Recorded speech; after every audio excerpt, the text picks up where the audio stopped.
Assalamualaikum warahmatullahi wabarakatuh. Selamat malam, salam sejahtera untuk kita semua.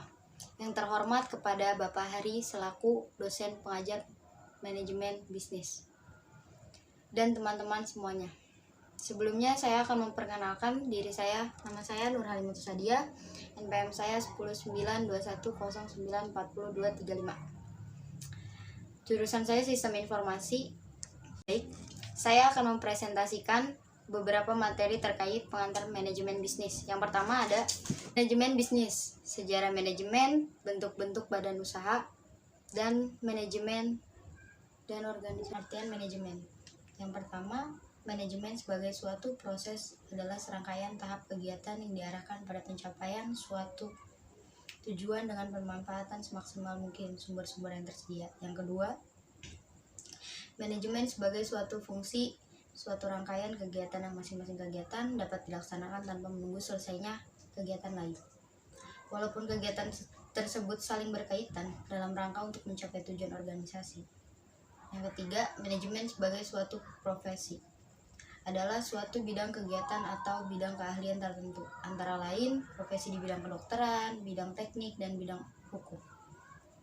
Yang keempat, manajemen sebagai kumpulan orang adalah suatu istilah yang dipakai dalam arti kolektif untuk menunjukkan jabatan kepemimpinan di dalam organisasi, antara lain kelompok pimpinan atas, kelompok pimpinan tengah, dan kelompok pimpinan bawah. Definisi manajemen ialah suatu metode, teknik, atau proses untuk pencapaian suatu tujuan tertentu secara sistematik dan efektif melalui tindakan-tindakan perencanaan atau planning, perorganisasian atau organizing, pelaksanaan atau actuating, dan pengawasan atau controlling dengan menggunakan sumber daya yang ada secara efisien. Mengapa manajemen dibutuhkan? Manajemen dibutuhkan untuk memudahkan pencapaian tujuan, baik tujuan organisasi maupun tujuan pribadi. Manajemen dibutuhkan untuk mencapai tujuan organisasi dan juga tujuan individu yang ada dalam organisasi tersebut. Semua bentuk organisasi di mana orang-orang bekerja bersama mencapai tujuan yang telah ditetapkan membutuhkan manajemen diperlukan organisasi agar usaha pencapaian tujuan menjadi lebih mudah. Yang kedua, untuk menjaga keseimbangan di antara tujuan-tujuan yang saling bertentangan. Manajemen dibutuhkan untuk menjaga keseimbangan antara tujuan-tujuan, sasaran, dan kegiatan-kegiatan yang saling bertentangan dari pihak-pihak yang berkepentingan dalam organisasi seperti pimpinan, pegawai, pelanggan, serikat kerja, pemilik, dan karyawan, maupun pelanggan, konsumen, supplier, serikat kerja, asosiasi perdagangan, pemerintah, dan masyarakat. Adapun fungsi-fungsi manajemen. Yang pertama, perencanaan atau planning. Yang kedua, perorganisasian atau organizing. Yang ketiga, pengarahan dan pengimplementasian atau directing atau leading. Yang keempat, pengawasan dan pengendalian atau controlling. Apakah bisnis itu? Bisnis adalah suatu kegiatan usaha yang terorganisasi untuk menghasilkan dan menjual barang dan jasa guna mendapatkan keuntungan dalam memenuhi dan memuaskan kebutuhan dari masyarakat. Adapun pengertian bisnis ialah merupakan seluruh kegiatan yang diorganisasikan oleh orang-orang yang berkecimpungan dalam perniagaan dan industri, yang menyediakan barang dan jasa untuk mempertahankan dan memperbaiki standar serta kualitas hidup mereka. Seseorang individu yang berusaha menggunakan uang dan waktunya dengan menanggung resiko dalam menjalankan kegiatan bisnis disebut dengan entrepreneur. Mengapa bisnis itu penting? Bisnis itu sangatlah penting dalam kehidupan masyarakat, karena melalui kegiatan bisnis suatu perusahaan akan dapat memenuhi setiap kebutuhan, keinginan dari masyarakat konsumen yang beraneka ragam, sehingga konsumen merasa terpuaskan. Setiap perusahaan yang berkinerja baik dan mampu memberikan layanan yang memuaskan konsumen, maka dipastikan akan memperoleh profit atau keuntungan, dan usahanya akan terus berkembang dengan pesat. Adapun bentuk-bentuk badan usaha ialah badan usaha atau perusahaan. Bentuk-bentuk badan usaha ada 4. Yang pertama, pihak-pihak yang terlibat dalam kegiatan usaha. Yang kedua, besarnya risiko kepemilikan. Yang ketiga, batas-batas pertanggungjawaban hutang-hutang perusahaan. Yang keempat, cara pembagian keuntungan. Adapun bentuk-bentuk badan usaha perusahaan. Yang pertama, perusahaan perseorangan. Yang kedua, perseroan komanditer. Yang ketiga, perseroan terbatas. Yang keempat, badan usaha milik negara. Yang kelima, koperasi. Perusahaan perseorangan adalah perusahaan yang dikelola dan diawasi oleh satu orang. Contoh, Toko Leo, Bakso Bakar Trawulan, dan Dian Seluler. Adapun kelebihan dan kelemahan perusahaan perseorangan. Kelebihannya, mudah dibentuk dan dibubarkan. Yang kedua, bekerja dengan sederhana atau relatif. Yang ketiga, pengelolaannya sederhana atau relatif. Yang keempat, tidak perlu kebijakan pembagian laba. Dan di sini ada pun kelemahan dari perusahaan perseorangan. Yang pertama, tanggung jawab tidak terbatas. Yang kedua, kemampuan manajemen terbatas. Yang ketiga, sumber dana terbatas pada pemilik. Yang keempat, resiko kegiatan perusahaan ditanggung sendiri. Perseroan komanditer atau CV adalah persekutuan yang didirikan oleh beberapa orang atau sekutu yang menyerahkan dan mempercayakan uangnya untuk dipakai dalam persekutuan. Sekutu dalam perseroan komanditer dibagi menjadi dua, yaitu sekutu komplementer, yang kedua sekutu komanditer.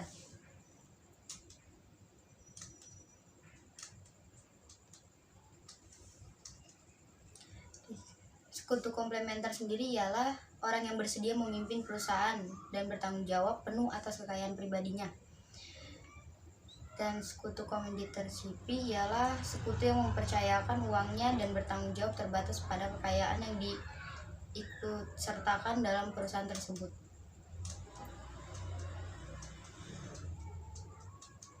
Kelebihan dan kelemahan perusahaan komanditer kelebihannya ada 4. Yang pertama, modal yang dikumpulkan relatif lebih banyak. Yang kedua, kemampuan untuk memperoleh kredit lebih besar. Yang ketiga, manajemen dapat didiversifikasikan. Yang keempat, kesempatan untuk berkembang relatif lebih besar. Kelemahannya ada 3. Yang pertama, tanggung jawab tidak terbatas atau bagi sekutu komplementer. Yang kedua, kelangsungan hidup relatif kurang terjamin. Yang ketiga, relatif sulit untuk menarik kembali investasinya. Di sini ada perseroan terbatas atau PT. Perseroan terbatas sendiri ialah suatu badan usaha yang mempunyai kekayaan, hak, serta kewajiban sendiri yang terpisah dari kekayaan, hak, serta kewajiban para pendiri maupun para pemilik. Sini ada contoh daftar nama PT di Malang. Yang pertama ada PT Mulia Aji Sakti, tepatnya di Jalan Basuki Rahmat nomor 47. Yang kedua ada PT Radio Mitra Adi Swara, Jalan Dr. Cipto nomor 16. Yang ketiga ada PT Sumber Urip, Jalan Kebalen Wetan nomor 23A.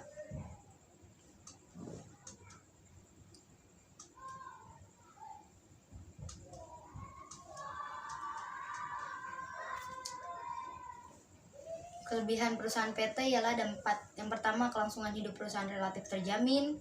Yang kedua, terbatasnya tanggung jawab sehingga tidak menimbulkan resiko bagi kekayaan pribadi maupun kekayaan keluarga pemilik.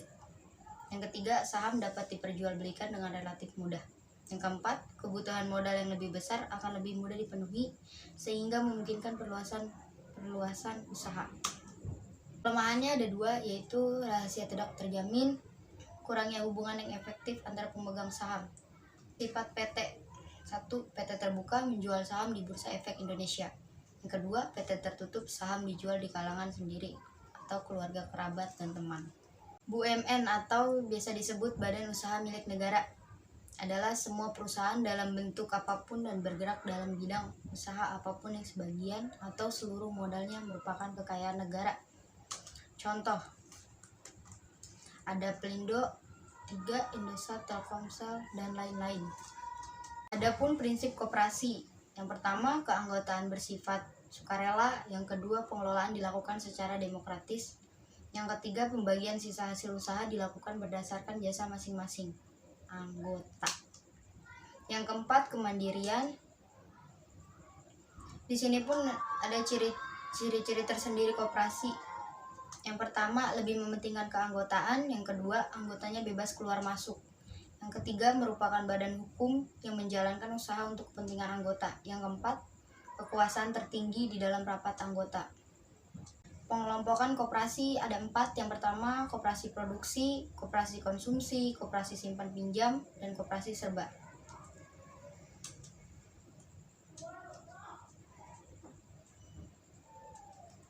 Manajemen dan organisasi. Manajemen perusahaan. Definisi manajemen adalah proses perencanaan, perorganisasian, pengarahan, dan pengawasan usaha-usaha para anggota organisasi dan pengguna sumber daya organisasi lainnya agar mencapai tujuan organisasi yang telah ditetapkan.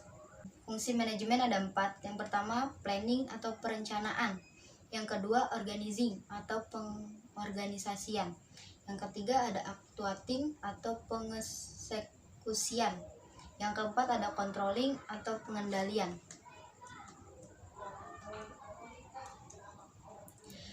Planning yang dimaksud di sini ialah merupakan suatu proses pemilihan kegiatan atau sekumpulan kegiatan dan keputusan selanjutnya mengenai apa yang harus dilakukan, kapan, bagaimana, dan oleh siapa suatu kegiatan tersebut dilakukan. 4 tahap perencanaan. Yang pertama, menetapkan tujuan atau serangkaian tujuan. Yang kedua, merumuskan keadaan saat ini. Yang ketiga, mengidentifikasi segala kemudahan dan hambatan. Yang keempat, mengembangkan perencana atau serangkaian kegiatan untuk mencapai tujuan. Manfaat perencanaan ada 5. Yang pertama, memberikan arah dan tujuan bagi organisasi. Yang kedua, sebagai pedoman untuk mengevaluasi pelaksanaan kegiatan. Yang ketiga, mengurangi resiko karena ketidakpastian atau perubahan di masa yang akan datang. Yang keempat, membantu memperkirakan peluang di masa yang akan datang. Yang kelima, efisiensi biaya.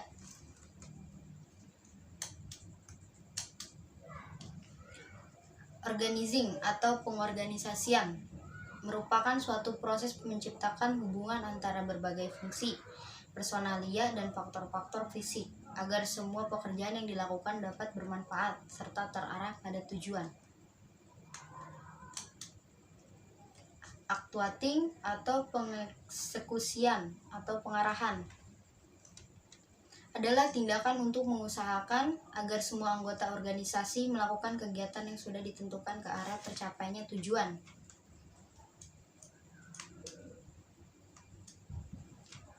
Controlling atau pengendalian merupakan aktivitas untuk menemukan, mengoreksi adanya penyimpangan-penyimpangan dari hasil yang telah dicapai dibandingkan dengan perencana kerja yang telah ditetapkan.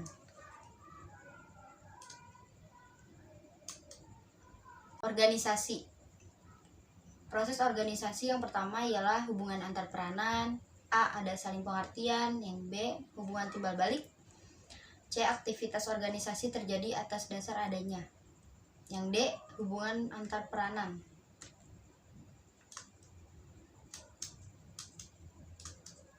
Proses organisasi. 2. Komunikasi. A. Bagaimana mereka saling berkomunikasi. B. Seberapa akurat dan tepat waktu. C. Seharusnya proses ini efektif. D. Komunikasi adalah awal interaksi. Yang E. Komunikasi yang efektif menghasilkan interaksi yang produktif. Proses organisasi yang 3. Pengendalian atau kontrol. A. Bagaimana perilaku anggota dikendalikan. B. Efektivitas hubungan pimpinan anggota. Pengendalian meliputi kegiatan pemantauan dan pengenaan sanksi.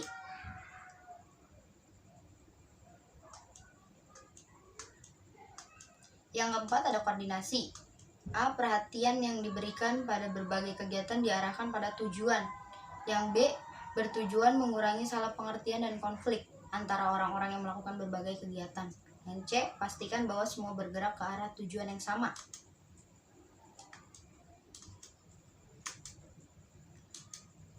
Sosialisasi.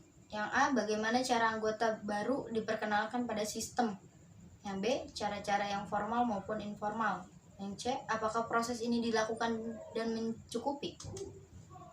Yang D, tanpa sosialisasi yang cukup, anggota baru akan lama menyesuaikan diri dengan organisasi. Yang keenam, supervisi. A, kombinasi pengawasan dan pembinaan. Yang B, orientasinya pada perbaikan, bukan pada pemberian sanksi atau penghukuman. Yang C, kepemimpinan seharusnya bersifat membina atau membimbing, atau memperbaiki atau melatih, tidak memerintah, reaktif, mempermalukan, menghukum.